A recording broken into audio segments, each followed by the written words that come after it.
filima mushriki kuntigiw ala b'o ɲininka yomar kiyama don bon ko mɔgɔ dɔw b'a fɔ ko majahabi ko min filɛ nin ye ko ni mɔgɔ o mɔgɔ e ko ni a ma labato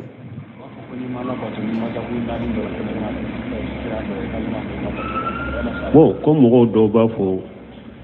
ko ni ma ala bato ni majahabi naani dɔw ye ko a bɛ komi i ma bato kɛ k'o bɛ cogo di an b'o tigi ɲininka mɔgɔ minnu nana majahabi naani tigiw ɲɛ dun olu ka bato man ɲa majahabi naani tigiw Abu Hanifa dɔrɔn b'o de jate taabina ye dɔw b'o de jate taabina ye sinon tɔw bɛ tabi'in ka taa sebaw la ani taabina minnu tɛmɛna n'u ma dilo majahabi naani dɔw la kelen na olu ka bato man ɲa nin ye kuma fu de o ye Sheikhul Islam Ibn Taymiyyah ko majahabi a y'a misaliya dɔw la ka kitabu la Majmu' Fatawa ko majahabi ko misaliya bɛ komi jifa sogo filɛ n'i ma dumuni dagalen sɔrɔ fewu a dagara i ka jifa sogo dun mais n'i ye dumuni dagalen b'i bolo jifa sogo dunni tɛ daga i ye bon ni mɔgɔ min fana ala bato la diina ka ko la n'i ma delila sɔrɔ kuranna ni sunna e ma delila sɔrɔ dɔɔni kɛbaga tɛ i bɛ se ka min ɲininka ka delila f'u ye kuranna ni sunna nin de don darura ye e sɔrɔ sisan e bɛ majahabi min na min bɛ majahabi na baara kɛ n'a ye parce que e ta kɛra darura ye sisan e yɛrɛ tɛ se ka delila bɔ ni yɛrɛ ye kuranna ni sunna kɔnɔ dɔɔni kɛbaga tɛ i bɛ se ka dilo min na min bɛ delila f'u ye kuranna ni sunna kɔnɔ wala e ye majahabi min kala min b'o majahabi ka kitabu kɔnɔ baara kɛ n'o ye o de y'a to ko kunfin bon ko e ka delila ye i ka majahabi de i b'a fɔ nin de kan kalanbali e tɛ se ka delila bɔ ni yɛrɛ ye karamɔgɔ tɛ min bɛ se i bɛ se ka ɲininka bɛ delila bɔ k'a d'i ma kuranna ni sunna kɔnɔ min b'i ka majahabi kɔnɔ baara kɛ n'a ye e ta kɛra darura ye a ko fɔlɔ a ko nin yɔrɔ la ko a bɛ komi jifa sogo majahabi darura de b'i las'a ma mais ni darura m'i las'a ma i bɛ se ka delila bɔ kuranna ni sunna e bɛ se ka delila bɔ ni yɛrɛ kuranna ni sunna kɔnɔ ou bien karamɔgɔ dɔ bɛ yen mufti dɔ bɛ yen n'i ye o ɲininka bɛ se ka delila f'u ye kuranna ni sunna kɔnɔ kana baara kɛ ni majahabi ye a tɛ daga i ka baara kɛ ni majahabi i bɛ baara kɛ ni delila de ye ni yɛrɛ b'a dɔn ni yɛrɛ t'a dɔn ni dɔnnikɛbagaba ye a ɲininka a ka delila f'u ye kuranna ni sunna kana dilo majahabi la yɔrɔ dɔ la ko majahabi filɛ ko a bɛ komi i ka ɲɛgɛn yala ni mɔgɔ mako ma se ɲɛgɛn na i bɛ don a kɔnɔ a ko majahabi bɛ komi i ka ɲɛgɛn ni mako sera ɲɛgɛn ma dɔn i bɛ dɔn ni mako ɲɛna dɔrɔn i bɛ bɔ awa ko majahabi b'o cogo de la a y'o fɔ yɔrɔ dɔ la irisalatil ubudiyya i ka majahabi bɛ kɛ o cogo de la maana ni mako bɛ majahabi la e tɛ se ka e bɛ yɔrɔ dɔ la e ma delila sɔrɔ ni yɛrɛ ye kuranna ni sunna la dɔɔnikɛbaga tɛ n'i bɛ se ka ɲininka delila kuranna ni sunna na min bɛ i ka majahabi kɔnɔ baara kɛ n'a ye mais ni darura wulila ka bɔ i la e nana yɔrɔ la dɔɔnikɛbagaw bɛ yen muftiw bɛ yen minnu bɛ se ka delila f'u ye kuranna ni sunna la k'a sɔrɔ ni majahabi tɛ kana dilo majahabi la i bɛ olu de ɲininka i ka delila f'u ye kuranna ni sunna ni yɛrɛ bɛ se ka bɔ ni yɛrɛ a bɔ ni yɛrɛ ni tɛ se ka bɔ ni yɛrɛ dɔɔnikɛbagaw ɲininka fasalu ahla zikri in kuntum la ta'lamun ko nin de y'a to suratul hujurat aya dɔ la Mamadu Lamini Sinkiti ye aradu belebeleba kɛ saawi ka o yɔrɔ la parce que saawi tigi ko a tɛ daga i ka majahabi kuma to ye kuranna aya kama a tɛ daga i ka majahabi kuma to hadisa kama Mamadu Lamini Sinkiti ye aradu girima k'a kan ko nin bɛ mɔgɔ kafiriya yɛrɛ a ko nin bɛ mɔgɔ kafiriya yɛrɛ mɔgɔ min n'i ye majahabi kuma bila kuranna ɲɛ i ye majahabi kuma bila ciden gɛrɛsalen ɲɛ ko a bɛ kafiriya yɛrɛ Mamadu Lamini Sinkiti adwa'ul bayani tigi suratul hujurati kɔnɔ a ye aradu belebeleba de kɛ saawi tigi ka nin yɔrɔ la donc an bɛ min fɔ o ye nin de kuranna ni sunna de fɔra tarakitu fikum shay'ain lan tadillu ma tamassaktum bihima kitaballahi wa sunnati ciden ko nyefula de to awulo ate fili na be tanke na tellement que na tanke na ba ke ko fulay mina ate filin ko fe alaka kitaba nin ka sunna ulu de ira lamu wala qur'ana ni sunna de ira lamu wala majahabi nana fiqhu koni u ko mustahidu kera chogo ibese ke ka usulu ke majahabi doye ibese ke ka usulu ke majahabi doye o majahabi de ka usule majahabi ka kuma min ni dele law ye nyogonta ibata majahabi ka kuma min ni dele ye nyogon bele ba bila mustahidu be se ke ka usulu ke majahabi do koni ka ika kuma ewa do oka ni majahabi ka kuma min ni dele ye nyogonta ibota na ka kuma mun dele ye nyogon bila iba bila majahabi ko ye ninde darura de bila sama dro ka ewa ibamba ka imamu na Nawawi nunu bo chogola imamu na Bukhari nunu ye mustahidu de shaykhul islam bun taymiya fule mustahidu de ori ato wakatu dola yere bun taymiya be kuma do fo ka sembentani delila qur'anani ayaw ne hadisa ya be bo majahabi nani bela ibasuru majahabi nani sima o kuma fo me bunte mi abe o kuma fo ka delila bona ya qur'ana ni sunna kono aka majahabi be amara bun hanbal ka majahabi de ka me kuma do abu fo kuma nunu be bo majahabi nani bela aba delila ta qur'ana ni sunna la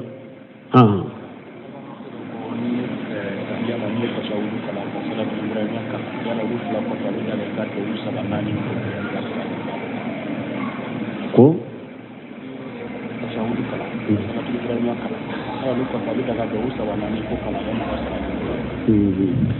sanin kattimeni yorola yado majabi malikiya mugo imamuna maliki yere hadisa chama masyama me delila chama ayake na ka istihadu ye anistimbatu ni majabu ye nyogon soso yoro chama maliki ka hakilina ni sababa bebe yoro chama me maliki majabi ka mugo supporteria be ulu de la taasubu be ulu de kateme majabi to be mugoka majabu to fule wiye karamugo bawsoro munyu ka kitabu fiqh kitabu sarahu kusagi kata qur'ana ni sunna nabil adilla majabi min ka kene majabi la gwata min makene majabi la bafo majabi en ninfo ube anka imamu ye mun ninfo men ni sahlente nindero o kaddo majabi maliki mugodela kusagi kata bil adilla o yetta asubude kasru imamuna maliki ko o kullu mardud o kullu mardud yuqad minhu wa yurad alayhi illa sahib hadha al qabr imamuna maliki de ko akum mo kelen kele be ika kuma dobe mina ika kuma dobe bila fonnen kabruti o ya soro be ciden kam misiri kono aya bolo nyesi ciden ka kaburuma bonni eko qur'ana aya yelen ko fe e bolo hadisa yelen ko fe e bolo eko ete maliki kam majabe ka kuma bila ebe maliki de no fe wala ite maliki no fe wala ite majabi no fe la ibi yereni setane de bolo yorola imamuna malik ko tugunu inma ana basaru wa shibu ukhti fa anzuru fi ra'i kullama wafaqa alkitaba wa sunna fakhudhu وكل ما لم يوافق الكتاب والسنة فاتركوه إمامنا مالك كو أنفل ده أني هذا ما دند نه هذا ما دند مبي سوابا سر يورو دولا مبي قطعو يورو دولا نيني حكلنا منفو أينك حكلنا ولاجه نينك حكلنا من يقرأنا يسنة ينيغنتا أي بارك نوي نينك حكلنا من يقرأنا يسنة ينيغن بلا أيو توي akana barake no ede ayo bila ni eko majahabi kuma ye qur'ana soso aye hadisa do soso eko ete majahabi nka kuma mina eye tugura maliki ko la ima tugu maliki ko de itugura nindinge do kani shetane ite maliki ka majahabi ka fana nyen nim fu maliki ta yoro la kasurunya de parce que chama ba yere dambe kata maliki majahabi de lanka jamana kono ya ewa bidia fule bidia te jamana kono fo jamana munun ko dobe maliki ka tasiraka bidia te jamana kono kubo ewa mogo si fana mag bidia ko ka maliki bo maliki ye bidia ko bakangana do de ni o mo jahabu mogo kera sisa ala sharia bo ulude la kachaya kaburu batola be ulude la maulidi kala be ulude la so barikanyina budula iri barikanyina be uludela aw be maliki kama jabika aw be maliki kama jabika fiqhiyya la aqida aqida ate maliki kama jabika hari fiqhiyya ate maliki kama jabika chaman de bu bolo ate maliki kama jabire kono ubu yere nindi wo bolo ani shaytan anambe maliki kama jabika utekelenye maliki ewa moshima bomboshi di haramu ya gele ya ka maliki bo an ko maliki ma jahmi ani faqa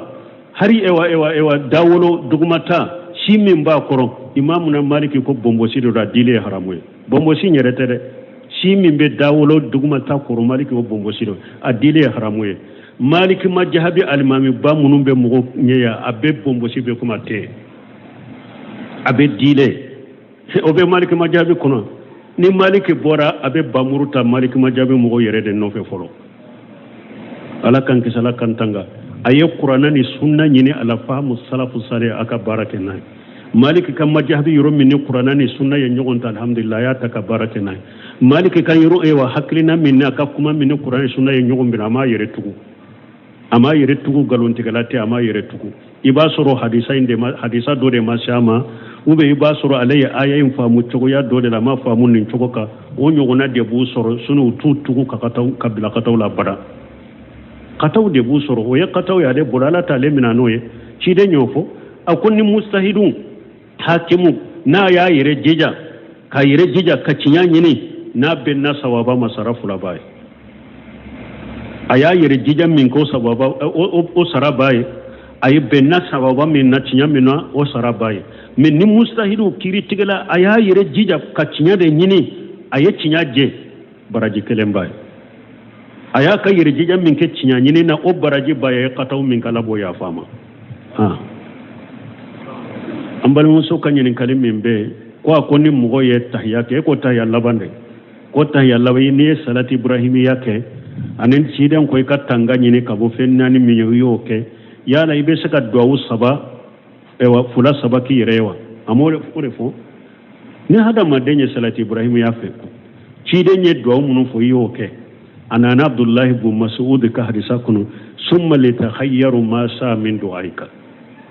ni te salli ni jamae ni be salli janya jamaka ni kele ne be salli ci den ko abdullah ibn mas'ud ma koy ka tahya laba duwawu kadiye afoye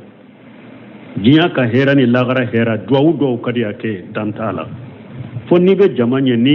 israna ni kon ka duwawu janyanka na jama do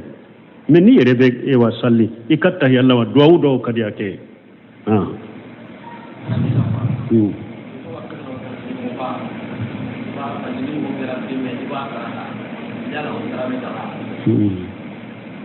bo ko karatela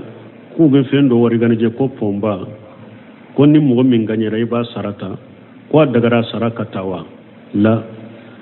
ciden ko la sabaqa illa fi salas fi al-quff aw an-nasr aw al-hafir ciden ko fe mo fe nyettilonke de ate daga mugo katulonke ke kasarada ka worida ko ni mugo min ganyera ibata fotilonke saba fi al-quff aw al-hafir ko fe munyanyameu kanyameu bila o kan yugonda pour ka entrée ma jihadunye ni nyame minye dalike abe sarata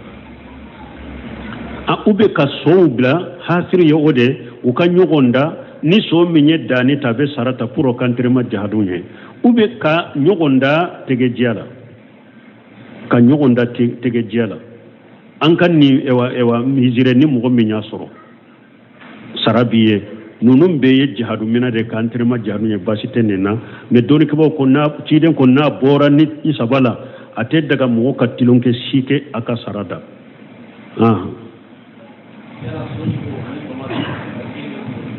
ko yala so sogo ani bama sogo akiri be chogodi so mi ambe yela ka sogo daga lendero hadisa sahalen nana musalamata ko ciden tilela ku ye so kan sogo ka sogo du nimbe muslimu kono so kan sogora ciden tilela ka sogo du so sogo daga lende do me munna amado dum feye jahadu mina de do folo jahadu mina jahadu betumbe ke so de kan nyame so de tun kacha jahadula kacha ya be o de ya to so ma ke dun fenye puru ni atundun na komi bagaw to jahadu minan kana doya donc ko so duni tora ni ninde sino so go daga lende do min ye bamay ko yalo fana sogo be chogori don ko ye nyogo so sola do ko bama gelem bala abe minani kenay fana a sogo te do ko ayi bama be do de ji feundela qur'ana kono ala ko ewa fengo fenye baji fende na be nyana ma ya jide kono a sogo daga lendo donc kuma sahalenye minye ni lejinati daima li bosil me wolifta ya Allah sahani ibn usaymin ya Allah saha bama sogo daga lende do abe jade ji feundela ha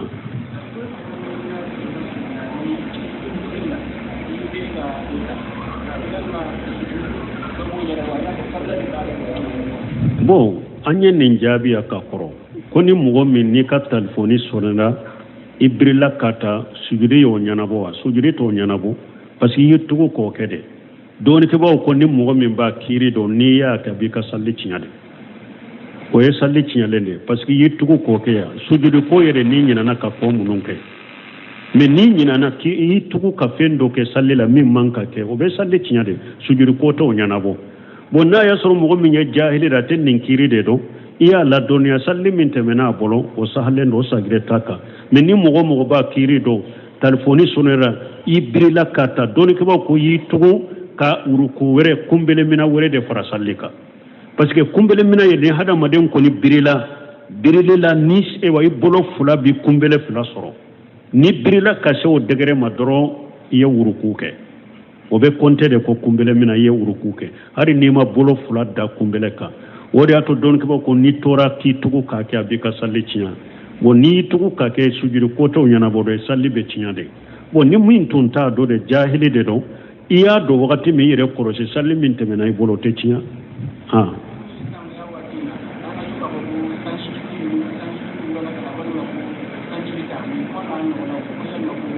bo ko shamaya an ka to ka fo sanji jugu ni fu na nyogona la shamaya wakati la min nana shayban nafiya ni sanji bake ka jigi ika fo a ala kan ni sanji ke sanji heramai sanji jigilen ko fe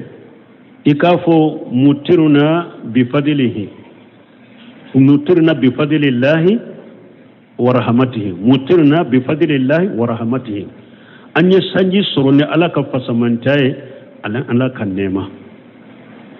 mo ni sanji chayara da bake ka cinyale ke akafa allahumma hawalaina wala alaina ala ika sanji jigan kire firawla kungo kono nawla kunu gon kono dinga go kono ika sanji jigiye ikana jiganka mogote dawke ko sanji ka jode dawu be kede sanji mbe te ka jigi yoro mi nate mugo toro a tora te se damfema ambe ala dele ala kata jigi o yoro dela yoro mi ni na jigi nay abe gurjali ni torale ke anka fala ka yele maka bo yoro la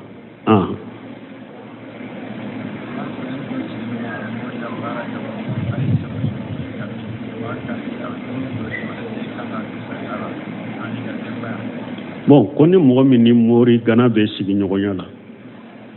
abe kamiu kantige ka dumuni tobi ka aywa adima ko sogo do dumuni la ka dima ni ka demba dagare ka dulla ate dagay kan ninundu mori gana ube fingo fin kantige abe do aya fula dola kelende kono oma jubiha ala nusubi imma abake ka kantige jinna yani jinna munumbe barake nyogofe abake ka kantige fin kantige uluye o kera o ma jubiha ala nusubi ala ko fin fin kantige da bolu dela akanodu o sogo ya haramu we jifai a ube o ma uhilla bihi li khairillah ube kantige fin kantige to abai fin wure to fala ka kantige ani jinna munumbe barake nyomfe abe jinna to do fala ka kantige awa ala ko fin kantige to ni fenwure togo fora la minte alay ube fenwure togo fora la kafara ala togo ka akanodu ube ala togo ma fola irepe akanodu donc mori gana ka kantigeli fente bon non dala kolena donc kana ka kantigeli fe undo kuma be yoro mire na ya nyana ma ya dima aye kami nyana ma takadima ka se nyana ma ka dima kuma bo yoro da don ke ba bolo ni na nyogona minye ewa bumbaz ibn baz aye taliqu minke ala fatihul majid aye taliqu minke fatihul majid la ako ewa latani wonja ko kafiru tumbe saragati munundi latani wonja ma ko cide nyafo urwata ibn mas'ud cide nyafo o ya soro fantando ko munu nyen na folo ma fewnye ko akatu ta ku kama koy ala bomba je ko ka saragati sugu munu fule nenye na nyana ma yadero se nyana ma dero kami nyana ma dero saga nyana ma dero ba nyana ma dero ni eye fantai inana anyogona ma fililembe yoro dole ube abe dinginye sodoka ube atigi nana kadima eye fantande de gumbi ka haju bila amina ikata ki kama koy na nyana ma dero ni be se ka konnan jani wajiri min ka tige ibo kai men na ya soro ye setige haju te ela darwatila kanumina haru kanyana maya haru mu kanyana madu kanumina ni darwatila ni darwabila de ku be se kumina e be se ka ta la to fu ye ku kantige me akantige to akera jifa e no don na dumunu mina na dini ka demba yama akana mina ka tu ha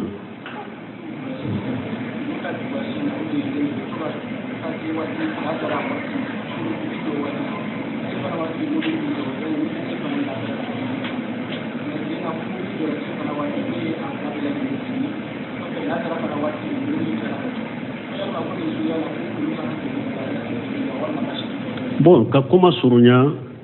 ko dode ko mobile wasila bon jamu taqdimu be jamu ta'khir be jamu taqdimu yemunye ni be tamala atake ka jo salli fana jora yoro dola aya do la sara baw soro mobile kono abese ka salli fana la sara fra nyonka salli fana wakati la jamu taqdimu yenni jamu ta'khir o yede salli fana ya usoro mobile kono mobile tejo boli fente jo mais aya do ni la sara be se wakati mi abe se yoro dola be jo ibe salli fana bila ni aw jora la sara wakati abe salli fana la sara fra nyonka jamu ta'khir o ni ko de kulu ye jamu taqdimu de ke o ye salli fana ni la sara fra nyonka salli fana wakati mais la sara fana la mobile nana yoro ma jora la sara wakati la sagili tawka la sara la ala ye min bila u ka ya ke har ni la sara wata jora yoro dola sagili tawka la sara la ha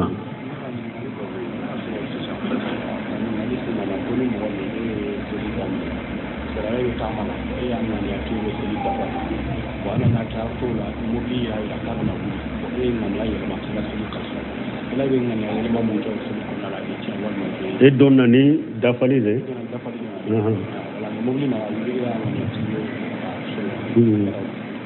bon koni mogo mi ebe tama de la iye tama edo tama de ebe dobo salli la re salli munu nyen nani ebe fula de salli o ke e donna ni salli dafali ngania de o ko pe enana ngania yelema ka salli surunya ko ebe chogodi bon dole ke ba ko ni donna ni salli dafali de kana ngania yelema komba nagashi ukoy donna ni dafali ngania de ngania te sika yelema ola mais ni donna ni ewa salli ewa kasrili de ni ngania yelema na ka dafa ko basiti ka ola parce que lesiri salli ka kasari de donc ni e donna ni ko ebe dobo salli la de mais enana ngania ka salli ndafa ukoy ka salli ka kene mais ko de wa ngania te se ka yelema ka fo dafali de la ko ibeta kasari de la parce que dafali te lesiriye tamala mais lesiriya ewa kasaru de lesiriye tamala I donna ni kasaru ngania yo ima doni kasaru ngania yo kasaru ngania be mais tama ewa dafali te lesiriye donc ni donna fende la min te lesiriye e ko be yelema ko ke lesiriye ko de te se kanyake mais ni donna ni lesiri de hari ni ko ibo yelema ka ke dafali ye bashi te ka fen ka wala abe komi ni ewa nafilatul mutlaqa ibe se ka donna ni fardanga ne ibe se ka yelema ka ke nafilatul mutlaqa mais ni donna salira nafilatul mutlaqa o te se ka yelema ka ke fardai donc ibn shimra rahimahullah ni koni mafila ka kuma na chogola nya amuraja ka ewa amena ayafo ni chogode la kasrunga ni yorola donc ni donna ni kasrunga ni hari ni ya ngania yelema ka salli dafa fentika mais ni da idonna ni dafa linga ni de ko ebo yelema ko ke kasure o ko otenya na ya soro kuma fo chogo mi mina koni subhanakallahumma rabbana bihamdika ashhadu an la ilaha illa anta astaghfiruka wa atubu ilayk ta filima mushriki kuntigun ala bo nyinin ka yomal kamado bo comme ko do ba fo ko majabi ko min fulani ne koni mugo e ko ni amala bato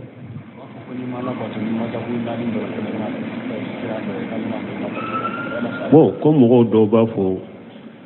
koni ma ala bato ni majabi nani ndoye ko abe ko mi ma bato ke ko be chogodi ambo tigi nyinen ka mugo munun nana majabi nani tigu nyedu uloka bato manya majabi nani tigu Abu Hanifa doro bode jate tabinai do bode jate tabinai suna tobe tabi'in kata sheba wala ani tabina munun temena nu madilo majabu nani ndola kelena uloka batonganya ninye kuma fude oye Sheikhul Islam Ibn Taymiyyah ko majabi aya misaliya doro dola ka kitabu la majmu fatawa ko majabi ko misaliya be komi jifa sogo fule nima dumuni daga len soro few a dagarai ka jifa sogo du mais ni dumuni daga len bi bolo jifa sogo du ni te daga ye bo ni mo min fana ala batola dina ka kola nima delila soro qur'ana ni sunna ema delila soro doni ke bagate ibe se ka min nyininka ka delila fuye qur'ana ni sunna ninde do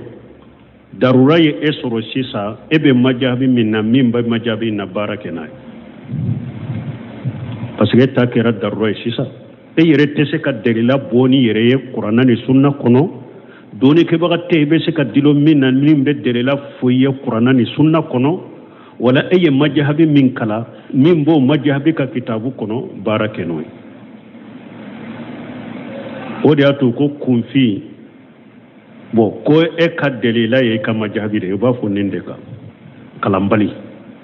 ete se ka delila boni yere karamogote mimbe se ka nyine ka be delila bo kadima qur'ana ni sunna kono mimbi ka majabi kono barakena eta kera darura ako folo ako ni yoro la ko abe komi jifa sogo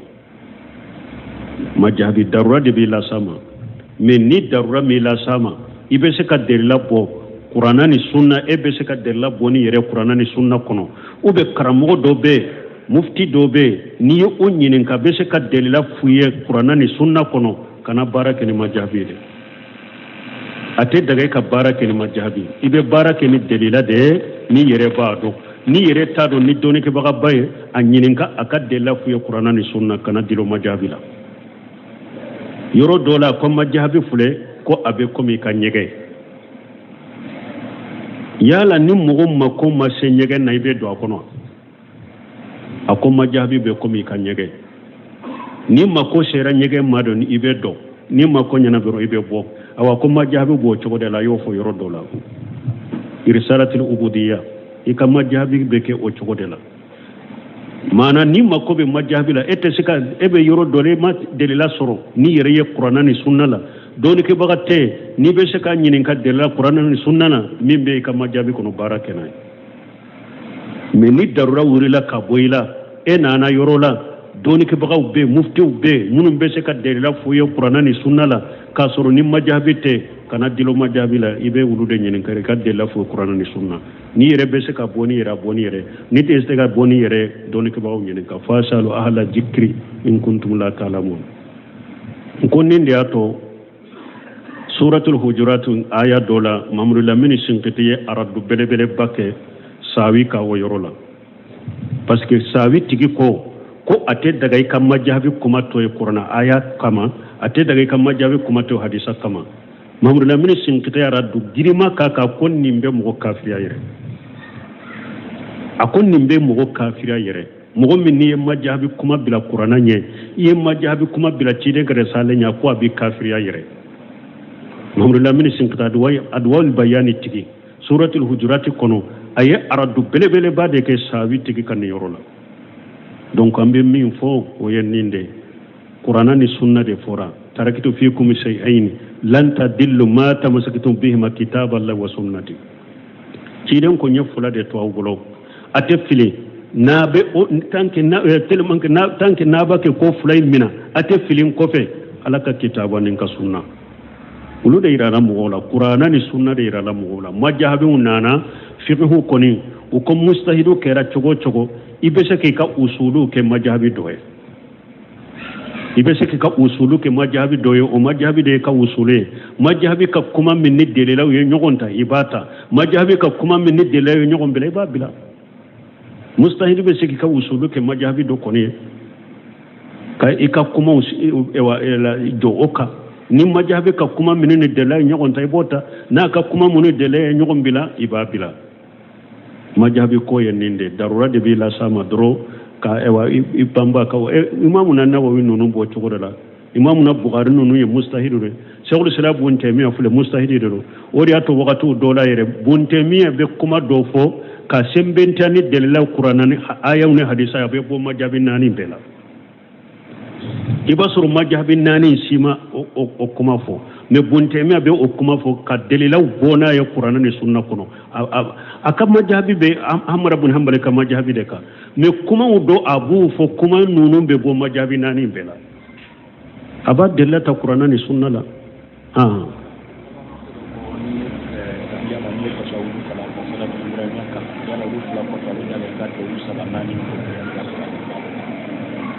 ko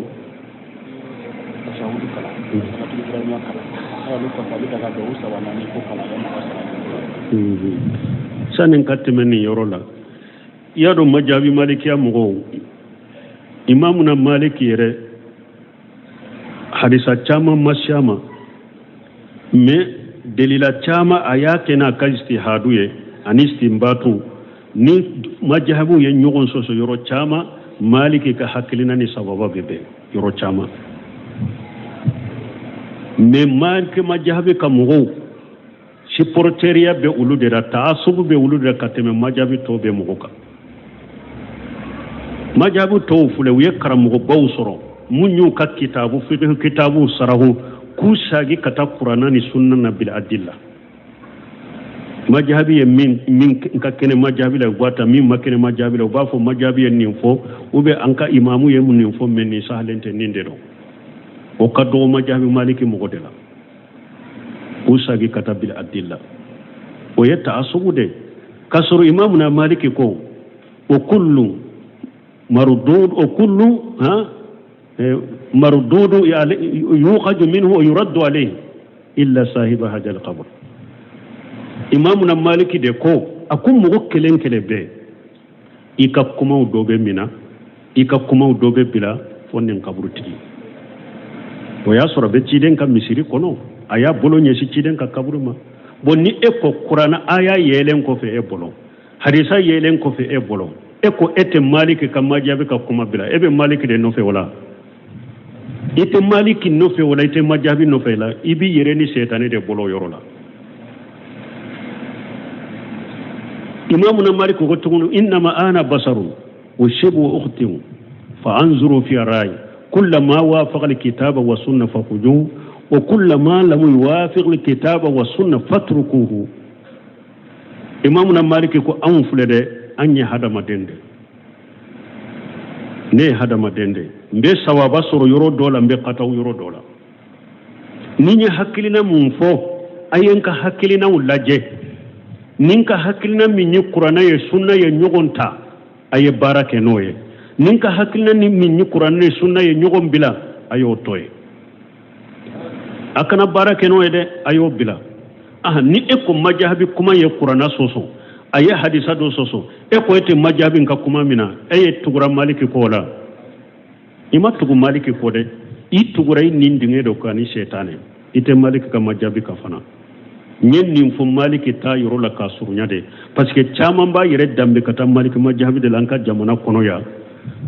bidiya fule bidiya te jamana kono fo jamana munun ko do be maliki ka tasiraka bidiya te jamana kono kubo mogo si fana mag bidiya ko ka maliki bo maliki ye bidiya ko bakangana do de ni o mo jahabu mogo kera sisa ala sharia bo ulu de la kachaya kaburu batola be ulu de la mawlidi kala be ulu de la so barkanyina bo ulu de la iri barkanyina be ulu de la aw be maliki ga majabika aw be maliki ga majabika fiqhiyya la aqida te maliki ga majabika hari fiqhiyya te maliki ga majabika chaman de bu bolo te maliki ga majabire kono ubu yere nindi ngo bolo ani shaytan anambe malika majabika utekelenya maliki ewa moshima bomboshi di haramu ya gele ya ka maliki bo anko maliki majabi ani faga hari ewa dawolo dugumata shimin ba koro imamu na maliki ko bomboshi do dile haramu bomboshi nyeretere shimin be dawolo dugumata koro maliki ko bomboshi do adile haramu maliki majabi almami ba munumbe mugo nyeya abe bomboshi be kuma te abe dile obe maliki majabi kono ni maliki bora abe bamuruta maliki majabi mugo yere de nofe folo ala kan kisala kantanga aye qur'ana ni sunna nyini ala fahamu salafu salih aka barake nay maliki kan majabi yoro minni qur'ana ni sunna ye nyogonta alhamdulillah ya taka barake nay maliki kan yoro e wa haklina minni aka kuma minni qur'ana sunna ye nyogombira ama yere tugu galonti galati ama yere tugu iba soro hadisa do de masama ube iba soro alaye aya in famu cogo ya do de la ma famu nin cogo ka o nyogona de bu soro sunu tugu ka kataw kabila kataw la bara kataw de bu soro o ya kataw ya de bolala ta le minano ye ci de nyofo akunni mustahidun hakimu na ya yire jija ka cinya nyini na ben na sawaba masarafu la bai aya yire jija min ko sababa o sarabai ay benna sababa min na cinya minna o sarabai min ni mustahidu kiri tigala aya yire jija ka cinya de nyini aye cinya je baraji kelembai aya ka yire jija min ke cinya nyini na o baraji baye kataw min kala bo ya fama